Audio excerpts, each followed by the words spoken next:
Shu qo'shig'imiz bir kupleti bor, hech chiqara olmayman. Shu akamdaqa qilib, akamning ijodiga havas qilib aytganman. O'zi asli bu qo'shiqni, lekin akamdaqa chiqmadi. Shu kupletni akam o'zidan deb eshitsaymi deysiz. Assalomu alaykum o'g'limlar.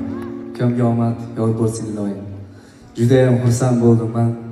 Bunaqa chiroyli qo'shig'im borligini bugun bildim. Jonli ko'rib bildim. Ustozlarimizdan qolgan bir so'z bor. Haqiqiy qo'shiqning egasi uni chiroyli kuylagan deydi. Omad yor bo'lsin. Rahmat sizga. Sog' bo'ling. O'sha joyni aytib beraman sizlarga. Ayrildim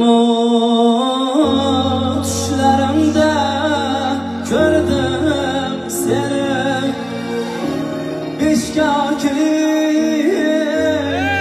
kokiga urdim seni ayt kimlarga yildi berib qo'ydim seni ming azobga tashlab ketgan zoring o'rsin yor yoringni yashaguncha yoring o'rsin ming azobga tashlab ketgan zoring o'rsin yor yoringni yashaguncha yoring o'rsin.